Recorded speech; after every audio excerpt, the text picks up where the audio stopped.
Muy buenas tardes para todos, sean todos bienvenidos a nuestra clase número 8 con muchas ganas, con mucha energía, con mucho entusiasmo para poder conectarnos con esta clase y así sacarle provecho y claro, ir sumando informaciones y de esas informaciones poder construir nuestros conocimientos. Sean todos bienvenidos.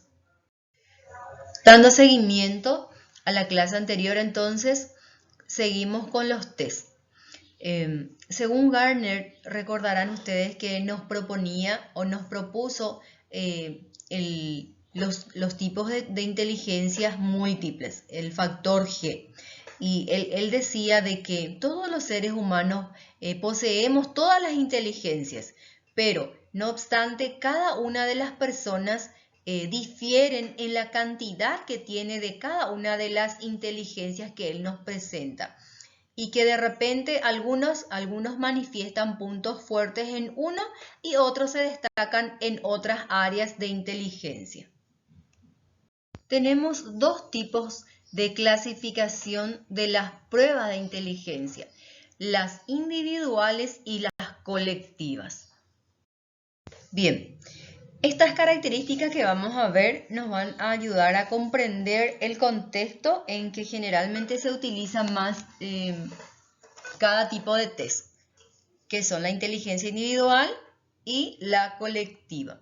Por un lado, la inteligencia individual, como su nombre lo dice, es aplicada a una sola persona a la vez, mientras que la colectiva permite que los test sean aplicados a varias o muchas personas de forma simultánea. Las pruebas individuales tienen como énfasis la forma global de evaluar. ¿Por qué forma global, holístico? Porque busca identificar la habilidad cognitiva general de esa persona. Es decir, trata de determinar o de reconocer, mejor dicho, cuáles son esas habilidades cognitivas de forma general. Esa sería la función principal de las pruebas individuales. Además, las pruebas de inteligencia individual suelen ser más laborioso que administrar una prueba colectiva. También tenemos ventajas en cuanto a las pruebas individuales, que en el momento que la persona es examinada, es beneficiada con mayor atención y cuidado por parte del examinador. Las orientaciones, las instrucciones están direccionadas a una sola persona. Esa es una de las ventajas de las pruebas en cuanto a la administración de las pruebas individuales. Por otra parte, el enfoque del test colectivo tiende a ser más reducido, a predecir el desempeño académico o laboral. ¿Por qué reducido? Porque lo que se quiere determinar es una sola cosa. Si el personal, o mejor, si la persona que se postula para ocupar un X puesto es idónea para ese cargo, si responde a los requisitos que se desea para que se ocupe ese puesto. O también, por otro lado, es reducido porque el enfoque, porque cuando se mide el nivel de desempeño académico, se está queriendo saber cuánto se aprendió, ¿sí? Cuánto se aprendió. En ese sentido, es más reducido el enfoque colectivo. El enfoque del examinado a la prueba y otros comportamientos como angustia, confianza, estrategias para resolver problemas, frustraciones, distracción y aspectos similares pueden observarse más de cerca cuando se examina a una persona a la vez, y el desempeño puede estimularse y recompensarse en forma más efectiva. De hecho, estoy tan de acuerdo con este enunciado ¿Por qué? Porque cuando observamos a una sola persona tenemos mayor garantía, mayor objetividad, porque la atención está dirigida a esa persona. Se pueden observar movimientos corporales, comunicación no verbal, la respiración, los movimientos faciales, etc. Entonces, todo eso dice algo en nuestra área. En ese sentido, las pruebas individuales también cuentan con esa ventaja.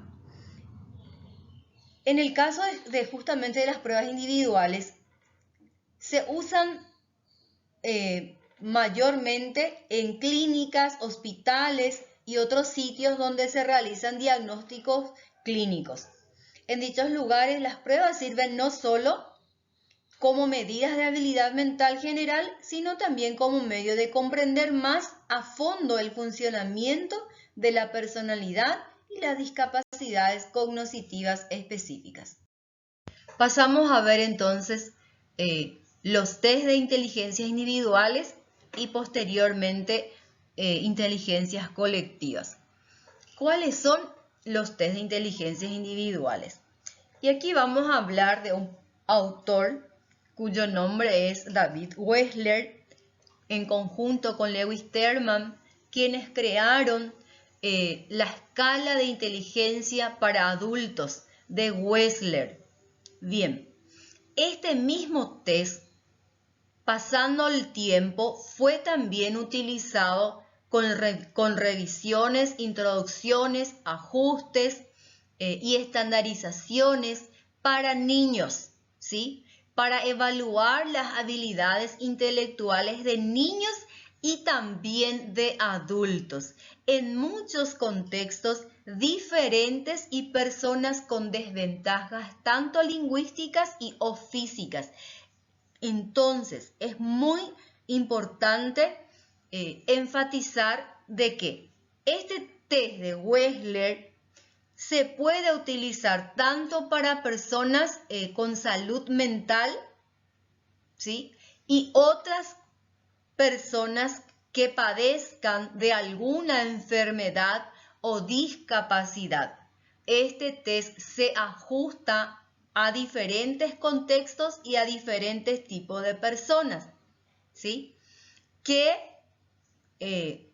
vamos a ir viendo más adelante en qué momento y con qué población también se puede utilizar. En primer lugar, la escala de inteligencia para adultos de Wechsler, revisada las 6 subpruebas verbales y 5 subpruebas de ejecución, es decir, cuenta o contiene con 11 subpruebas, ¿sí? 6 de subpruebas verbales y 5 de ejecución, ¿sí? De la escala de inteligencia para adultos de Wechsler revisada, posteriormente llamada WISE-R. ¿Qué significa la R en este sentido? Revisada, ¿sí? Wechsler es el apellido del autor. Entonces, cuando se realizó la primera revisión, él lo llamó a su test WISE-R, ¿sí? Por orden de administración se describen en la tabla 7.2 que ustedes van a verificar en la bibliografía de Aiken, que ustedes ya disponen esa bibliografía. Las subpruebas verbal y de ejecución se administran alternadamente y dentro de cada subprueba los reactivos se presentan en orden de dificultad creciente. Se requieren alrededor de 75 minutos para llevar a cabo esta administración. Las 11 subpruebas y la administración en una subprueba en particular se descontinúa cuando el examinado falla en una cantidad específica de reactivos sucesivos. Y se recuerdan qué son los reactivos. Son los ítems que contiene esa prueba. Sirve para evaluar la inteligencia de adultos. ¿Entre qué edad? Entre los 16 y 74 años de edad.